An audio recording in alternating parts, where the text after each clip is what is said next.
We're Drew and Jonathan Scott from Property Brothers, and we have also brought in our property parents, Joanne, Jim. They're the experts. They're gonna stand in for you guys. We wanna show you a few things you can do around the house to make it your forever home. So tell me something that is a frustration for you for outside of your house. Well, if the parking isn't close, that's a frustration because I have a bad knee. Right. That's actually what I like here is there's a roundabout driveway, so you don't have to worry about backing in and out. Yes. You just pull up nice and close to the front door and then you pull out. What else, when you see first impression of a home, what's something that's important? Okay, I'm in kind of an experienced tripper. You don't want to have a trip hazard. So right here at the front, one of the first things I do is make sure that it's a nice level entry right into the house.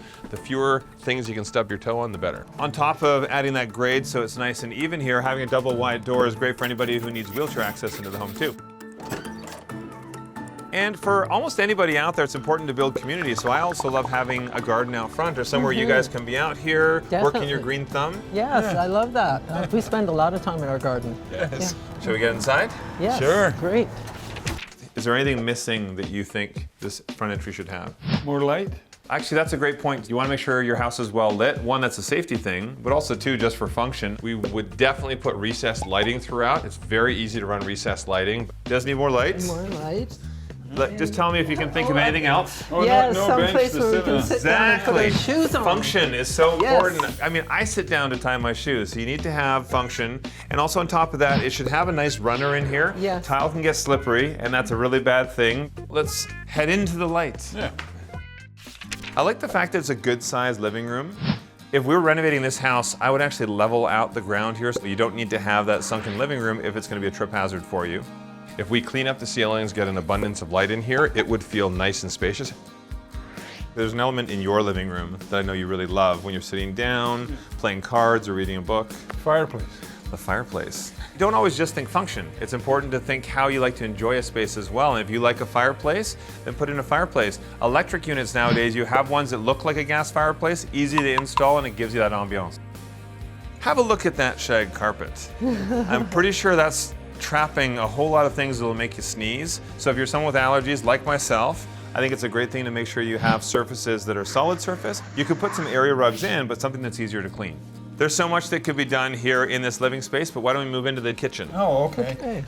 Number one tip, save money on haircuts and have a low fan in your kitchen because this would just trim a little off the top and that would be perfect. This is a very closed-in kitchen. It's closed in, yeah.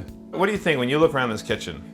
If this is a forever home, you want to have counters that are appropriate for the people that are using them. Yeah, actually that's a great thing. If you open something like this up, you'd have the great sight line, and when you put in an island, you could have the breakfast bar at a different height. Just makes it easier so that there's options. Make sure that your appliances are up to date. You don't need to match the brand, just look for a great deal. Technology nowadays is so much better, it can make your life easier than trying to struggle through old appliances. Also, when you're thinking of appliances, wall ovens are a great option because that's better on the back than going all the way down for a range to get into the stove. So what about these cupboards here? Oh yeah, trying to get to the back of a cabinet can Yes. be really hard. Pulling out a drawer is a lot easier. I preferred to have drawers, not cupboards like that, because then I can pull it right out. I get access to everything instead of trying to get down. This is another area too, tile everywhere. You're working with the sink. What if you spill a little bit of water? That can be a safety hazard to slip on the tile. Put a little rug and also make sure you have a pad underneath, or you can actually stick it down to the floor to make sure it's not going to slide on you. I think we all agree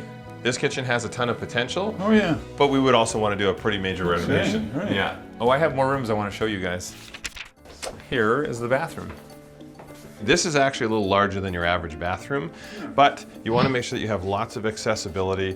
I think it's important to try and frame in for a water closet, have the toilet in a separate area because that way you can have grab bars with walls on either side. Yes. This countertop is really low. I think that would get Yes. sore on your back. It is. Always think about the height for your countertop, and it is nice to have a medicine cabinet or some open shelves that are up at your standing height because then it's easy access for your toothbrush or your brush or anything else that you need to have instead of bending down to the cabinet. You can also get toilets that are taller too, so really old homes tend to have low tubs, low toilets. All that stuff should be raised up. I think a bench in the bath here would be a good thing. And older folks sometimes have trouble stepping over that. Yeah, you have the taller tubs that are therapeutic. They have the bench inside, you open the door, Yes. sit in and close it. That's right, Whether yeah. you do that or whether you do a shower, you can also have a bench in the shower.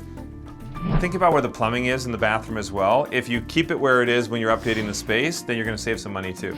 Just freshening up with a bit of paint and new lighting can go a long way because it can make it feel like a brand new space. What's the most important thing for you in your master suite?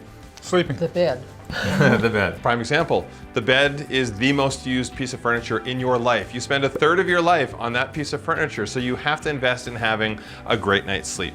If you don't have the budget to spend thousands to replace your mattress, you can always look at a mattress topper. That can give you that little bit of added comfort, whether you need a little bit more firmness or a little bit more soft. The bed height is a really important thing as well. A lot of mattresses are thicker, and on top of a box and on top of a bulky frame, it can then mean you have to jump up to get into bed. That's right, yeah. So what's the ideal height for you?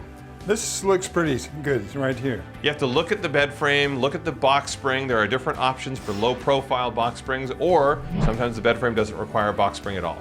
Also, to give you a good night's sleep, a lot of people need to have blackout shades on their windows, but you have stylish options nowadays. You don't have to just get a solid black sheet to put over top of your windows. You want to make sure your master bedroom feels inviting and it's stylish the way you want to have it, but it's also functional. Thanks so much for hanging out with us. I hope we've inspired you to make your house your forever home. I'm going to take some measurements because I would love to renovate this place.